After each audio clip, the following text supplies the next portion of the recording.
hold and your call will be answered when an agent becomes available. So is that your sister you're trying to call now? No, I'm trying to call Duncan and Lewis to see if they can help me with the whole housing situation. We apologise to keep you waiting. Thank you for your patience. We're in a Travelodge hotel room in Enfield, North London, and Michaela does not have time to be patient. My hotel booking runs out at 12 o'clock today, so in about 40 minutes, and I have nowhere to go and I've got 3 children. Michaela's eldest son is at school, but with us is her 8-year-old son Callis and Aurora, her 1-year-old daughter. Your biscuit. Who my producer Mariah and I attempt to entertain between the room's 2 beds, while Michaela stays on the phone. Is that nice? Nice biscuit. Can I have your biscuit? Michaela didn't have a housing officer she could directly call, so with her life's possessions packed in suitcases and supermarket carrier bags around her, she is ringing everyone, anyone who can help her. I'm calling to see if I can get some help from a solicitor, because Enfield Council have ended their duty to house me. I've currently been in a hotel for 8 months, and they offered me somewhere that would mean a travel time of 1.5 hours to 2 hours to get my child to school. And now off the phone, with no progress made, Michaela explains to me why the council's offer of accommodation for her and her 3 children is just not practical. We'd have to get up at about 4 o'clock in the morning. So you might have to then quit your job, get a new job. It's just not possible for you. No, because I work for a really good company. They're flexible with me because they understand I've got kids. The council's offer would have meant Michaela finding a new job, new schools for her sons, and a whole new life. But that wasn't all. I could not remove my eldest son from his school. I would need to get permission from his father to change his schools, and his father is not given permission. So I had to reject the offer because it's just not possible. So by turning that property down, they're effectively saying, we're done with you. Yeah. Despite her impossible predicament, Enfield Council said Michaela's decision to turn their offer down meant she had made herself, in their words, intentionally homeless, so no longer entitled to accommodation. Accommodation which had left a single mother to raise 3 children in a budget hotel room designed for a business worker's overnight stay. Dog, well done. This cramped room is all Aurora has ever known. It is here, between the 2 beds, that she has learnt to pull herself up to a standing position, to crawl along the tight strip of carpet between the door at the one end of the room and the window at the other. Clever girl. To tumble and finally, just recently, learn to toddle on her 2 feet. Last time I saw her, she could barely walk, and now she's walking around. Yeah, She's changed so much in the last couple of months, but the thought of her not having anywhere to go. Oh, it's heartbreaking. This room is, by any measure, unfit for a family, and yet it is one that Michaela is now doing all she can to stay in. What are you going to do? I don't know. I've been up all night trying to think of the answers. Pretty scary, Michaela. Very scary. Because we're coming up to winter now, and it's cold outside. Thank you for your patience. Suddenly, there's a knock at the door. Hello. Nothing. It's a hotel employee telling Michaela the manager says she has to leave the room, But I can't. with the cleaners waiting outside. I've got nowhere to go. With the door shut, Michaela gives us the update. She wants me out of the room. Are you just going to stay here? Are you going to refuse to move, or what? I understand it's not their fault because this room's paid for by someone else. It's an impossible situation. I don't want to get annoyed with them and get attitude with them because they're only doing their job, it's not their fault, but at the same time I'm not going to put my child on the street. The minutes were passing, midday is now upon us, and Michaela is trapped. I feel just neglected. I just don't even feel like I'm human. Have you told them about the problems in here? I told them, so they don't care. I have nowhere to go. I can't believe that this is happening. I think it's disgusting. You're not seriously saying the government have nothing to do with this? Told them! I told them! I want to see those homes built that the people of this country desperately need. I don't want to be living in this condition. Episode 7, Get Out.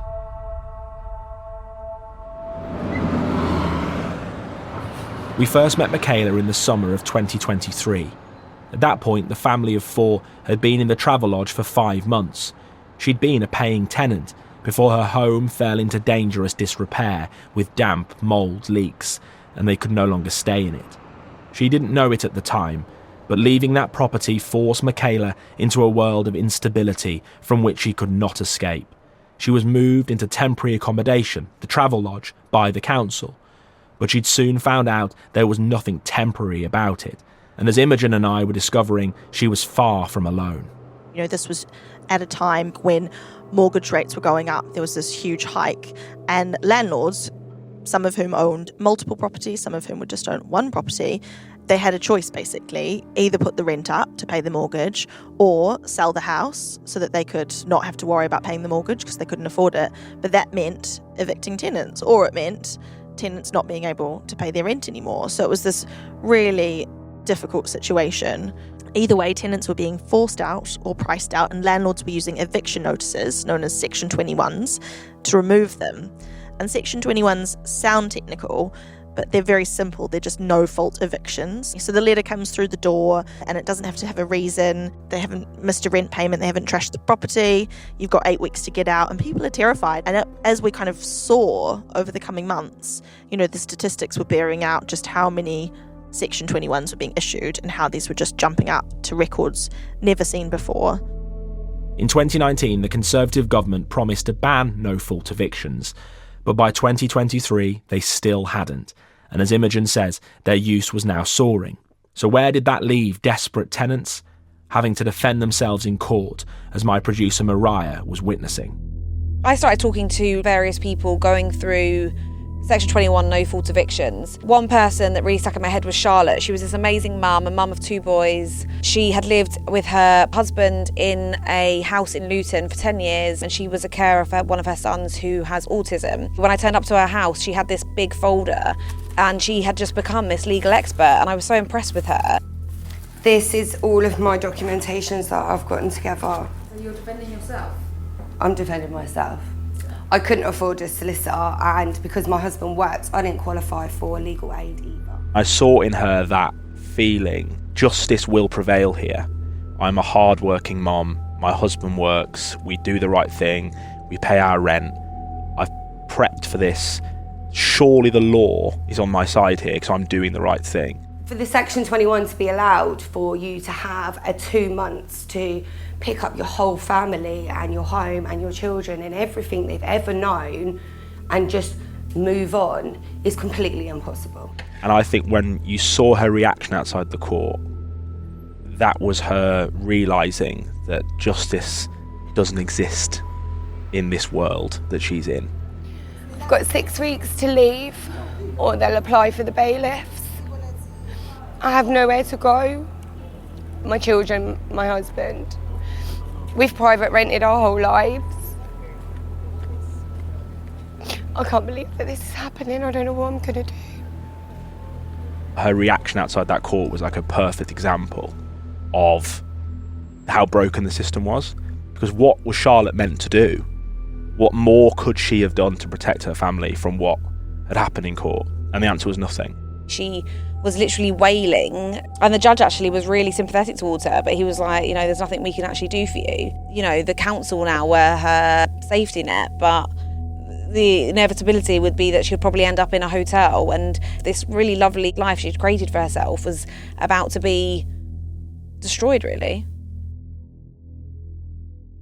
The hotel would be Charlotte's only option because there was nowhere else to rent. Everything around her was now too expensive, and councils have almost no homes, so advise tenants to stay in their properties for as long as possible, including going all the way to court, and only then, once they are kicked out, will they get help. That is why Charlotte was fighting in court, why the courts across England are backlogged with people just like her. She was destined to lose, but what other option did she have? The bailiffs would soon be at the family's door. And in Northamptonshire, I arrived at the house of another tenant, Carol, where the bailiffs would be arriving within minutes. You think that this is a dream. This can't be happening. Carol was a grandma, living in private accommodation with her daughter and her daughter's 2 children. The 2 bailiffs turned up, 10 a.m. on the dot, as promised, quite cheerfully walking through the front door, not even knocking, to take back the keys and kick them out. You alright? Are you already packed and everything ready to go? Is it arrears or is it... No. Is it not? No. Through no fault of our own. Carol was such a clear example of someone whose life had been just turned upside down in a moment. I feel like we've been treated as criminals. Your world's just falling apart. She described how their lives had gone from this normality, working locally, walking to work, living near school, to being completely disconnected and the boys completely unsettled. And Carol's solution? Well, she wishes she was dead. I do wake up in the mornings and think, oh God, I wish I could have died in my sleep. My life cover will look after my family.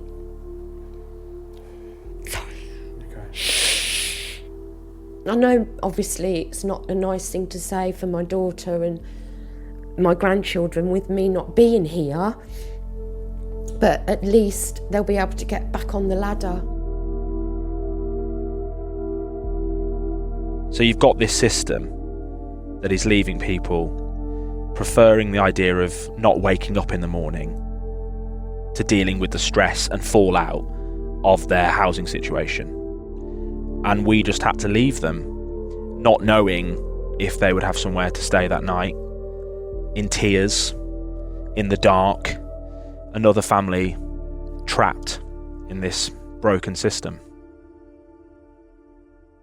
You might be thinking the blame here lies with the landlords. After all, they are the ones triggering these Section 21s.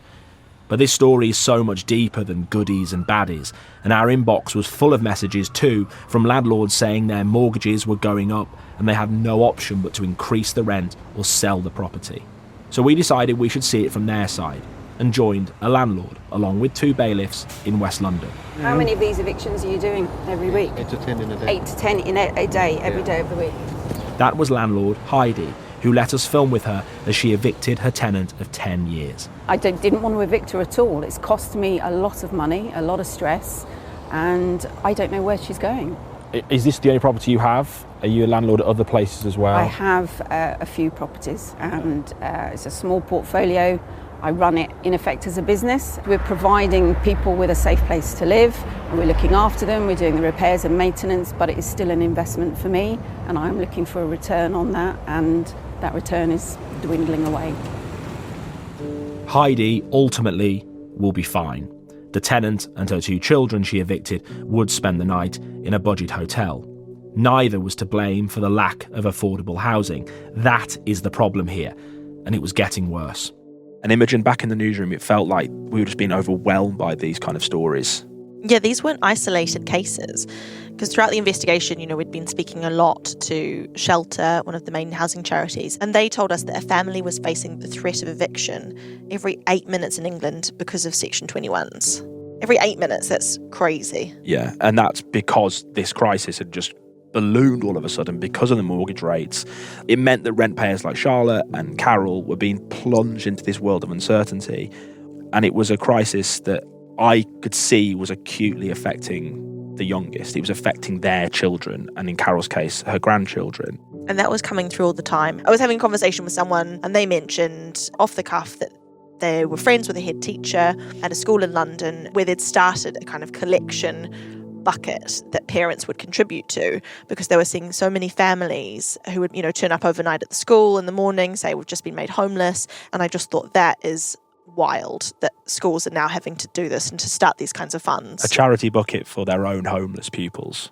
Exactly. And that's when we thought, okay, well, what are schools doing? How are they coping with this? And we actively started looking for schools to talk to us about what they were seeing, how many homeless children they were seeing and how they were dealing with them. If we have any families that arrive and they're unexpected, we've got uniform that we can kick the children out in straight away. So I was being taken round this school, Harris Primary Academy, Peckham Park, by the head teacher, Maria Corbett. The school had about 300 pupils in total. And as she was giving me this tour, she just turned to me and said, over half the children here are homeless. over half of them are living in temporary or emergency accommodation. Which is nuts. It's one of those just what moments. It's scandalous. It's kind of repugnant, and you kind of think, well, your brains are doing the maths. Okay, that's like 150, 160 kids.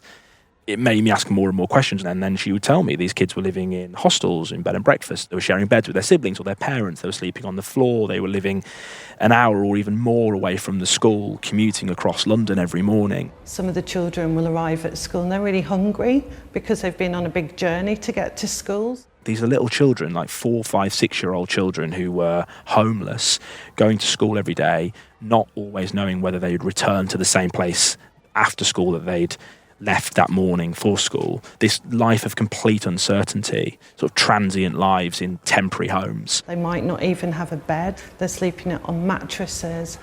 There's a huge impact on the children, so we do see a lot of trauma for our children here. I just couldn't get my head around how that had been allowed to happen.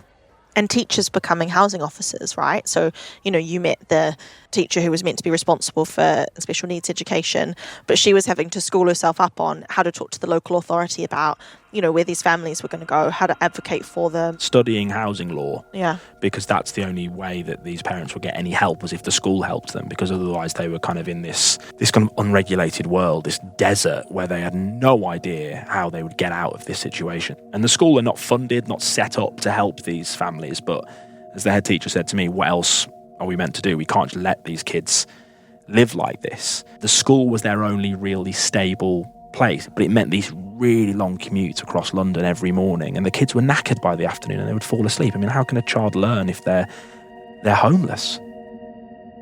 Every time we met these families, I would just look at the children and just think, what kind of life is this? What kind of impact is this having?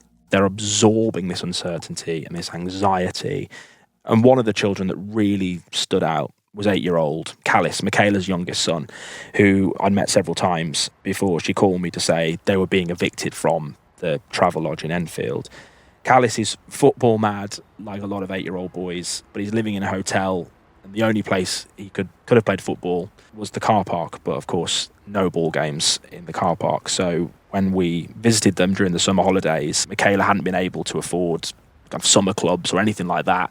So often they would go to the local park for hours on end just to kind of get the energy out of the kids, as you can imagine. So we went with them to the local park with a football, of course, and Callis and we took turns taking penalties at each other.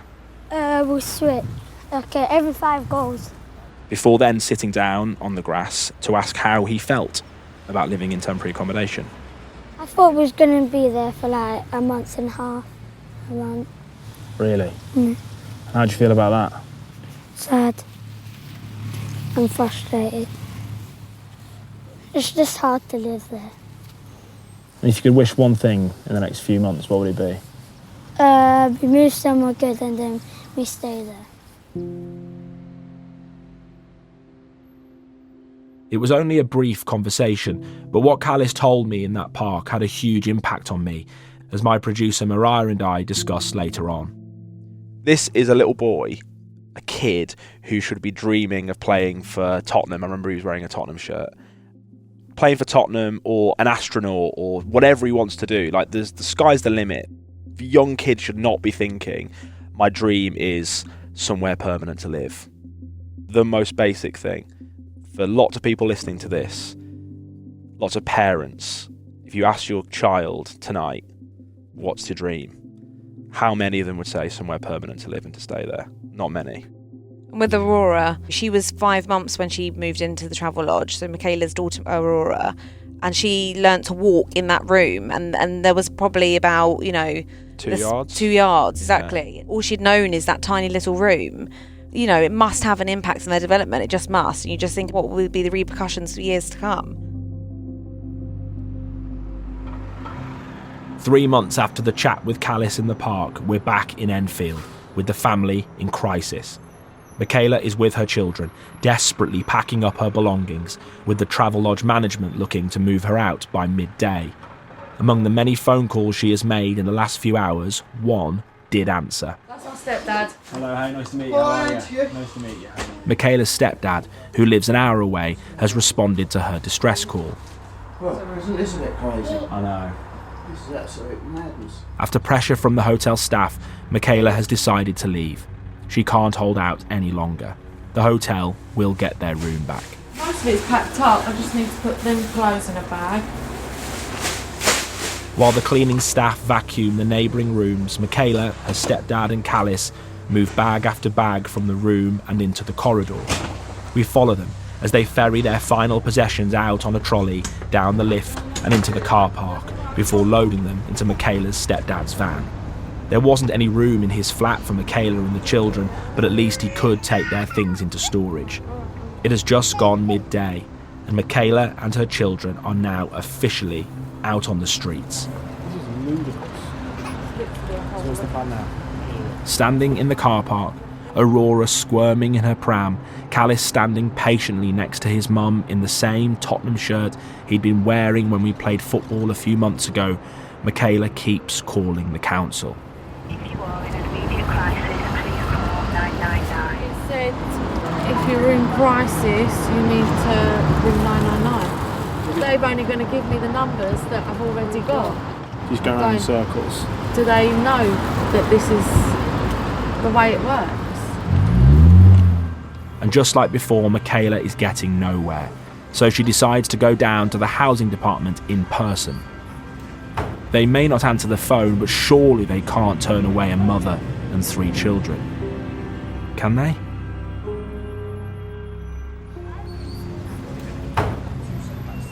Like a lot of councils now, the housing department isn't based in the main council building. Instead, it's housed inside Enfield Library, in the middle of the town centre, about half an hour walk from the hotel. With all her belongings in the van and off to storage, we get there around 3 o'clock. We look after Callis and Aurora as Michaela heads inside to join a queue, still wearing the microphone from our filming, which meant we could hear her, though not the person she was speaking to, as she was finally seen 45 minutes later. I'm on the street with 3 kids. Yeah, they've not extended the booking. After hours on hold, Michaela is at last getting the chance to talk to a human being and explain what she already told officials at the council, that she was forced to reject an offer of accommodation as she's not permitted to remove her eldest son from school. And I've been saying this to the council from day dot. A few minutes later, she comes back outside, and it doesn't look good. So they said they took my details, they've sent a message to housing. It turns out the person Michaela had spoken to wasn't a housing officer. It's only someone, like a receptionist, it's not actually someone from the housing in there. The receptionist had taken her message, and now outside, she's at the mercy of someone inside the building, acting on it before closing for the day. We've been with Michaela all day, and it's obvious to me she is going to spend the night on the streets with her 3 children, and I couldn't just watch it happen. So an hour before, on the way over to the library, I'd acted on impulse. I wrote a tweet to Enfield Council, typing, "I'm currently standing with a woman and her children who've just been made homeless. She's been trying to contact your housing team, but no one is answering the phone. What number do you advise she call? It is urgent. Thank you." And I hit send. And as Mariah later noted, with one short cry for help, I'd crossed a line. It's quite a bold move intervening in a story ethically as a journalist. Yeah, I'm very much now making myself a part of this story. I'm not reporting events as I'm finding them. The story here, if I'm not here, is a young family on the streets being homeless, potentially overnight. And that is shocking and appalling. By this point, we knew Callis and Michaela and Aurora quite well, and we'd had lunch with them, we'd played football with them, we'd sat with them for hours, and I just couldn't imagine them being homeless. In that moment, I just couldn't not send the tweet, because I just thought, we have to try and help them here. I think ethically it was the right thing to do. I think how could we have spent all day with them and then just left them on the side of the road and said, okay, bye now, we're going to go home to our warm houses and we're going to leave you. I mean, I don't think either of us would have been able to live with ourselves. And the truth is your tweet obviously did have an impact. I mean, the pickup was instant. The tweet went mad. Shelter retweeted it, for example, and you got lots of retweets and reaction. It got almost 1 million views on Twitter. One of the messages I got back was from Enfield Council, asking for a name and contact details. I messaged them back, and lo and behold, it wasn't long before Michaela's phone started ringing. This is a private number. Hello? Hi, please be calling from Enfield Council. Hello. Hi, how you doing today? Not very good, thank you. For 24 hours, Michaela had been left in limbo, desperately seeking help, clarity, understanding. Now, finally, she has a housing official on the phone, and a minute later, they returned with news. I have a booking for you. I can place you in Cheshunt. All right then. Yeah, okay, I'll take Cheshunt, and then when availability comes... So Michaela and the children wouldn't be left on the street. This 11th hour reprieve granted them 2 more weeks in a travel lodge, not back in Enfield, but in Cheshunt, which was close enough. And Michaela was left wondering why she had been put through hell. This doesn't make sense. Why couldn't they do this yesterday? For me to have to gather up all my stuff and move it out, and now literally we only have the clothes that are on our backs. They've allowed us to become physically homeless on the street. Before doing anything about it. Ringing every single people I know that can help with housing to be told you need to call this person, and then they say you need to call that person, and you just get sent round in one big circle. If it's just me on my own, it'd be different, but I've got 3 kids and one's a baby. So now you have to walk to the hotel? Yeah. Which is how long for walking? I don't know. I'll Google Maps it. So Michaela, Callis and Aurora headed off to be joined by their older brother in the new accommodation, another hotel room with nothing but the clothes they were wearing. To eat, sleep and get ready for the next day at school and at work, to somehow keep calm and carry on. And we were left to reflect on our old friend media pressure, a tweet which sparked a phone call which triggered an automatic placement to get a working mum and her family off the streets and into a place to stay. This was the reality of life in temporary accommodation. Michaela's experience brought it home so vividly. Within a few weeks, into December, we got another phone call from Michaela. She was on the move again, just before Christmas. She'd called to let us know the family's stay in a hotel had only lasted a few more weeks. But this time, the council had found her a 3-bedroom house, which is where we headed to film one last time, to find Michaela decorating the family's Christmas tree. Happy? Yeah, really happy. So they just rang you and said, take it or leave it, and then you had to say yes without even seeing it? Yeah. But it's nice to have what feels like a mansion now. The accommodation is still temporary and at a high price, £1,600 a month, which Michaela can only just cover with her wage and the top-up she gets through housing benefits. Life still wouldn't be easy, but it was the closest thing to stable the family had known for a long time. Having a roof over your head is just a basic need, but also to have it clean and safe when you've come from being in a hotel. And Callis's dream of a home he described to me back in the park had been answered, at least for this Christmas. After everything we had seen since we started almost 3 years ago in Croydon, the disrepair, the despair, the destitution, this was about as close to a happy ending as I'd witnessed. As happy as you're going to be Christmas Day, will there be a small part of you thinking about those families aren't going to be? 100%. Yeah, I just got chills when you said that, actually. Well, they're going to be on their own. No one knew their situation better, but for all Michaela and her 3 children had been through, the dangerous damp and mould, the months in a hotel room without cooking facilities, the sudden eviction and the threat of living on the streets, for all that, they were now among the lucky ones. Because even at this stage, 3 years into this bleakest of investigations, nothing could have prepared us for the places we were about to find people living in. Next time on The Trapped, Mariah and I are left stunned by a council's solution to the housing crisis. We're 2 people that are quite hard to shock after everything we've seen, but I can't get over this. It's like a living nightmare, isn't it? I meet the campaigners out to stop homes being built in their backyard. Some people would say this is classic NIMBYism. Don't build houses where I live because I quite like it the way it is. What would you say to that? And returning home, we find change is happening. So I'm back standing in front of the door that I first walked through. The difference is that door is now boarded up. The whole building has been completely evacuated, and we're told that in just a few weeks it's going to be demolished. If you want to see any of the visuals from this series, head to thetrapped.co.uk or follow the link in the show notes. If you are in bad housing or your living situation is under threat, you'll also find a full list of people to contact to get help. The Trapped is presented by me, Daniel Hewitt, alongside Imogen. It's written by myself and David Williams, with archiving by Alpha Ceesay and Lauren Aarons. Audio production and sound design is by Meic, Parry and Jack Soper. The series is produced and directed by David Williams. The executive producers are Matt Williams and Ed Saunt.